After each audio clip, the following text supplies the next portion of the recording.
Hey everybody, welcome back to the channel. So why does everybody always assume that Canadians are so nice all the time? So this, I don't know why this has become a rumor over the years, things like that. Yes, our culture, typically we like to say please and thank you. But I came across this video and thought you might enjoy it. As you know, I'm currently at Sick Kids Hospital and I haven't been able to film that much. So I thought that this was kind of a fun video to watch. So let's take a look together. Why do Canadians go ballistic in war? Ah, Canadians. We all know the stereotype. Nice, friendly, and extremely apologetic. If you're fighting them, though, avoid them at all costs, because for some strange reason, these usually calm maple leaf lovers go absolutely ballistic when there's a war on. Trench raids. In World War I, the only thing scarier than going on a trench raid was to be on the receiving end of a Canadian one. Soon after their deployment, the Canucks earned a fearsome reputation as enthusiastic and innovative practitioners of this brutal art. I love that this one guy has literally a hatchet from a butchery or something like that. Even this guy back here as well. Like, who's going to bring a meat cleaver to a war zone? I don't know, but for dramatic effect, I guess. To maximize stealth, There they he is were again. known to blacken their faces and to wear thick rubber gloves. They also brought along with them a variety of handmade weapons to optimize their killing effectiveness, such as spiked clubs, knives, and brass knuckles, to allow them to take out enemies silently. Alternatively, pipe bombs and grenade catapults were used if they preferred to go in guns blazing. On operation, the Canadians tore through trenches so quickly and with such cold-blooded efficiency that by the end of the war, they were able to reach up to 1 kilometer behind enemy lines. Their speed and ferocity earned them the nicknames from the terrified Germans ranging from stormtroopers to wild colonials. The savage determination of the Canadians was most on show in the 4 months leading up to the Battle of Vimy Ridge, where they conducted 55 raids. The most disastrous of these happened in March of 1917, involving over 1,300 soldiers. Despite suffering an appalling 43% casualty rate and being constantly gassed, one group of raiders was able to clear a 450-meter section of the German trench. I think why the Canadians were so successful, especially in Vimy Ridge, things like that, is that a lot of tactics was that the officers knew most of the things that were going to happen. They had all the information, they had the intel, and a lot of them kind of just stopped it there. If the officer was with a group of soldiers, they holded all the cards. They didn't tell everybody what was going on. Maybe they have like a little bit of a little bit side mission, if you will, of what's going on in the entire battle, while Canadians would actually share everything with everybody because the whole premise was that if you were to be taken out as an officer, everybody else would still know what's going on in the mission and the overall thing that needs to be actually completed, right? So I think that's where they were able to get a lot further ahead compared to like the French and a bunch of other allies as well during that war. But yeah, that's still happening today. Killing prisoners of war. When they weren't going on deadly nighttime raids, the Canadians could usually be found slaughtering prisoners of war. Shockingly, in World War I, the murder of German POWs was actively encouraged by some commanders. Before the attack on Vimy Ridge, for instance, one soldier recalled how an officer told him, "Remember, no prisoners, they'll just eat your rations."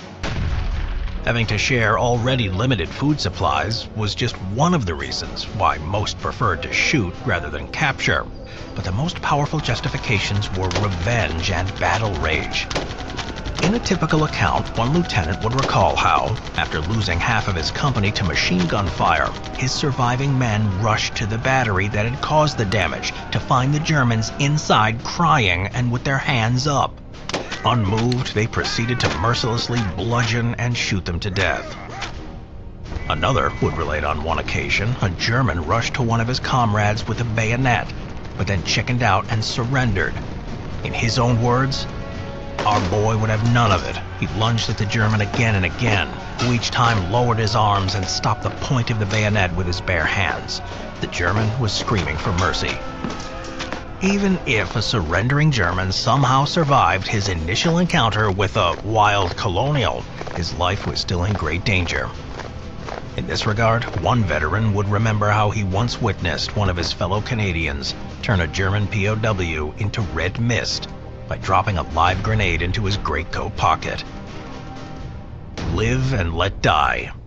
During World War I, You can kind of see why they would have the ability to kill prisoners of war, because when you're doing a raid on a position, you're not quite ready uh, to capture and to obtain those individuals, look after them, kind of like do prison guard, have a POW camp all set up yet. Like you don't have all that stuff ready available to you. So uh, that was always their tactic: is that if they came across a German or an enemy, you just basically kill them because you have no way to detain them, no way to sword them. So that's not unheard of.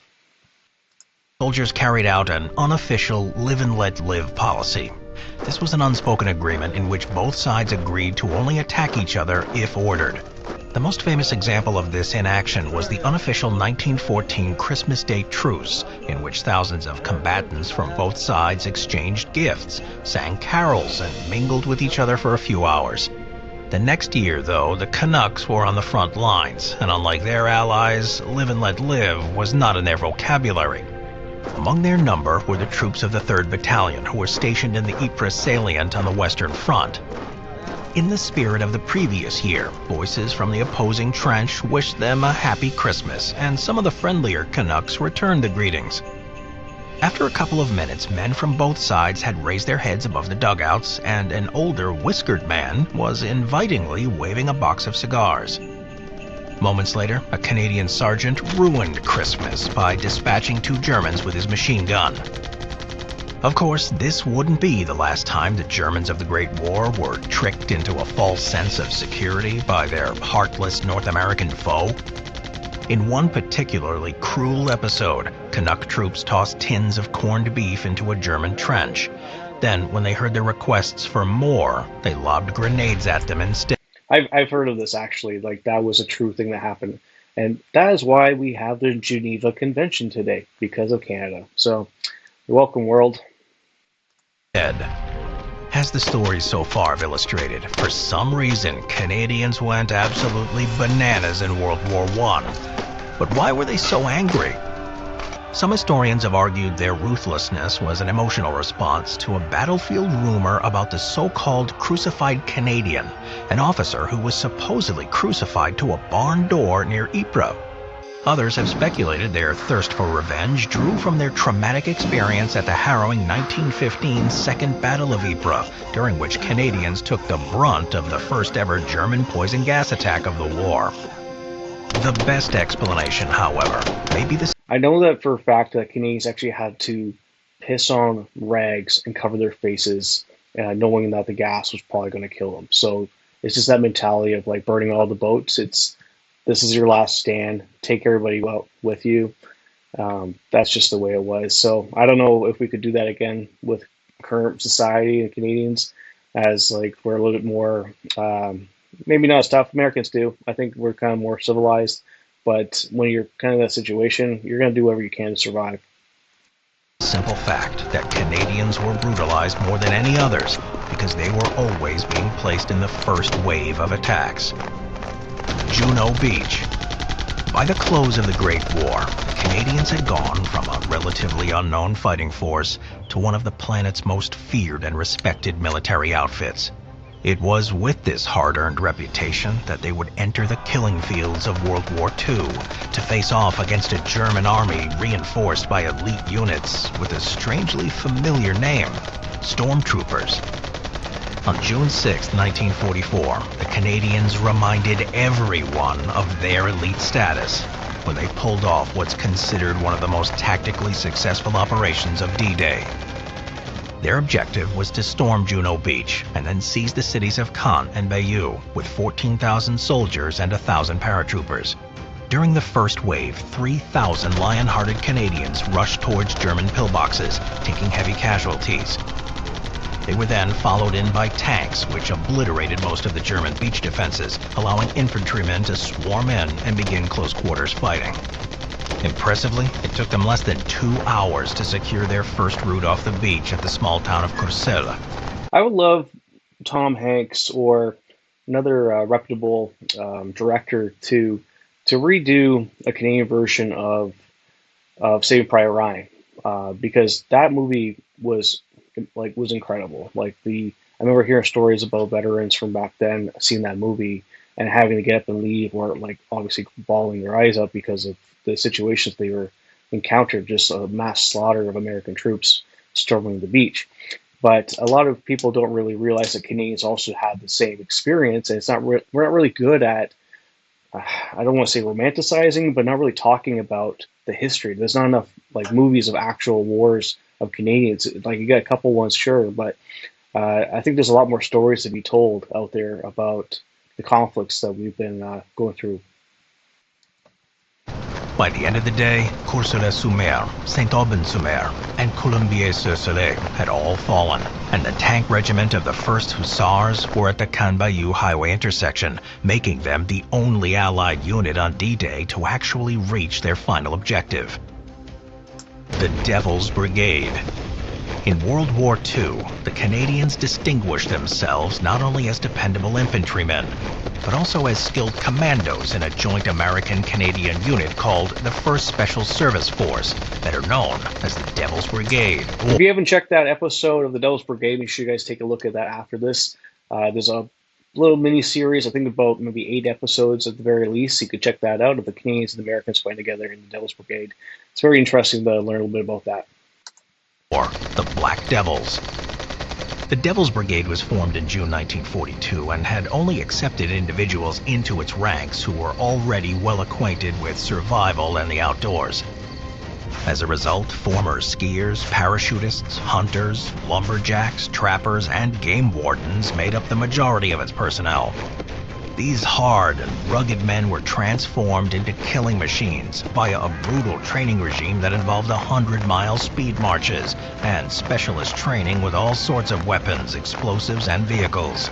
To strike fear into their enemies' hearts on the battlefield, they placed a calling card on the dead, emblazoned with the phrase, "The worst is yet to come," in German. The Black Devils were assigned the most dangerous assignments, with one of their most iconic missions taking place in December of 1943 at the mountain peak of Monte la Defensa, southeast of Rome. For about a month, multiple British, Canadian, and American assaults attempting to dislodge the Germans at the top had been wiped out one after the other. By the time the Devil's Brigade arrived on the scene, Monte la Defensa had been battered with over 200,000 shells, earning it the nickname the Million Dollar Hill. At 1:30 a.m. on December 3rd, carrying 60-pound rucksacks as well as knives, guns, and bayonets, and with charcoal-blackened faces, 600 men of the 1st Special Service Force began climbing up the near-vertical cliff face as fog and swirling snow enveloped the mountain. A little before 6 a.m., they reached the summit and began quietly slitting the throats of sentries. Then, all of a sudden, a rock slide gave away their position and the enemy opened fire. The fighting was intense and both sides suffered heavy losses, but the battle-hardened Germans were eventually expelled.